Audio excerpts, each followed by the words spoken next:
আজকে চলেন এই সুন্দর হাতাটি কিভাবে কাটিং ও সেলাই করতে হয় সেটাই আপনাদের সাথে শেয়ার করি। আমি হয়তো বড় কোনো ইউটিউব ভিডিও করি না। আমি মানে সামান্যভাবে চেষ্টা করি আপনাদেরকে আমার কাজগুলো শেয়ার করার জন্য। আসলে আমি আমার সংসার সামলে সবসময় ওইভাবে ভিডিও করতে পারি না। যখন যেভাবে থাকি ক্যামেরার সেভাবে ধরেই ভিডিও চালিয়ে যাই এই আর কি। তো এখানে আমি আমার হাতার যে মূল মাপটা আমি সেটাই নিচ্ছি। আমার হাতার মূল মাপ 18 ইঞ্চি। তো আমি 3 ইঞ্চি বাড়তি রেখে বা 1.5 ইঞ্চি হাতের মহরির জন্য বাড়তি রেখে মাপটা নিয়েছি। আর এই যে মূল মাপের থেকে ওই যে আমি যে ক্রস দিলাম বিঘ্যেদ, ওর মধ্যে কিন্তু আমি 10 ইঞ্চি রেখেছি।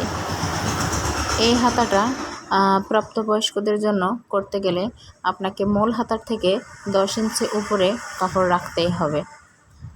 আর হাতার শেপটা কিন্তু নিচেই সেম আমরা যেরকম করি ওই রকমভাবেই দিতে হবে। শুধুমাত্র উপরের যে 10 ইঞ্চি ওইখান থেকে এই শেপটা এই রাউন্ড দিতে হবে। এই রাউন্ডটাই হচ্ছে এই হাতার মূলমন্ত্র। তো এইটাই শুধুমাত্র একটু ভালো করে খেয়াল করে আপনারা দেখবেন। এখানে বলে দেওয়ার কোনো কিছুই নেই। এটা একটু খেয়াল করে দেখতে পারলেই কিন্তু আপনারা এই সুন্দর হাতাটা কাটিং করতে একদম পারদর্শী হবেন। আর এই হাতাটা আসলে পরার পরে কিন্তু অনেক সুন্দর দেখায়, যেটা হয়তো আমি অরিজিনালে আমার ক্যামেরায় দেখাতে পারিনি। তো আমি ওই ছবিটা একটা স্ক্রিনশট দিয়ে ওটা হচ্ছে ইউটিউব থেকে নেওয়া। যেহেতু এটা আমার একটা কাস্টমারের, তো কাস্টমারকে পরিয়ে তো ওইভাবে ছবি নেওয়া সম্ভব না, তাই না? তো এটা একটু খেয়াল করেন, খেয়াল করলে বুঝতে পারবেন যে আমি কীভাবে কাটলাম। তো কাটার পরে আমার হচ্ছে যে এবার সেলাইয়ের পালা। আমি এটা হচ্ছে হাতার যে মাঝ বরাবর সেইখান থেকে আমি পোটের মাঝে এটা গেঁথে নেব। নেওয়ার পরে কিন্তু আমি এই কুচিগুলো ধরবো। এই কুচিগুলো কিন্তু ধুতি সালোয়ার যেরকম কুচিটা দেয় ঠিক সেম ওই রকমভাবেই দিতে হবে। তো আমি এটা একটু হাতাটা ছেটে নিলাম, বুকের সাইড যেটা সেটা সামনের পাশ। তো এটা হচ্ছে এই যে আপনি একটু খেয়াল করবেন যে আমি কুচিটা কীভাবে ধরছি। আমি কিন্তু উপর দিকে কুচিটা ধরতেছি, আর এই কুচিটা কিন্তু 1 ইঞ্চি মতো করে বড় করে ধরতে হবে। এটা একেবারে হাফ ইঞ্চি ছোটো কুচি কিন্তু দেওয়া যাবে না। ওটা দিলে আপনার যে কুচি যেটা ওইটা সুন্দর আসবে না। তো এটা 1 ইঞ্চি বরাবর কুচি নিয়ে আপনি যদি দেন তাহলে দেখতে অনেকটা সুন্দর লাগবে। তো একটু ভালো করে খেয়াল করেন যে আমি কুচিটা আসলে কিভাবে দিচ্ছি। এটা প্রিন্টের গজ কাপড়, যার জন্য হয়তো একটু কষ্ট হবে দেখতে।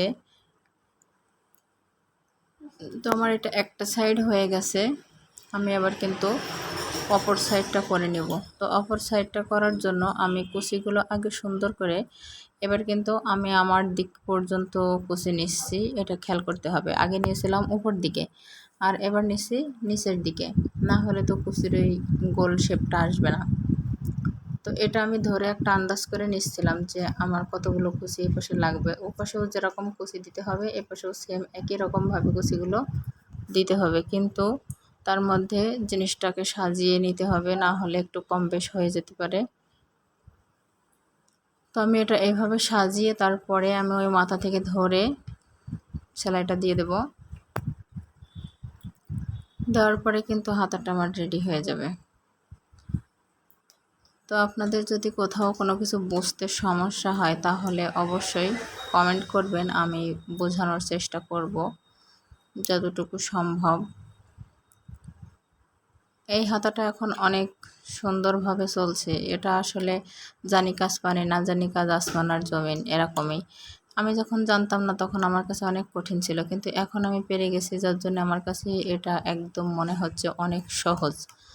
আর এই সহজেই আমি সুন্দর একটা হাতা তৈরি করতে পারতেছি, যার জন্যে আমি আমার আশপাশের যেসব কাস্টমার আছে তাদের কাছে অনেক সাড়া পাচ্ছি, তাদের খুব পছন্দ হচ্ছে।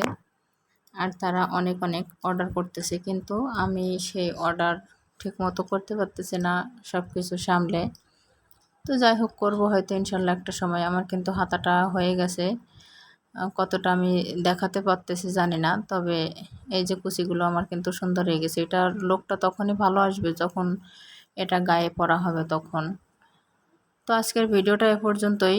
আপনারা যে যেখান থেকে দেখছেন অবশ্যই ফেসবুক থেকে দেখলে ফলো দিবেন, আর ইউটিউব থেকে দেখলে সাবস্ক্রাইব লাইক অবশ্যই করবেন।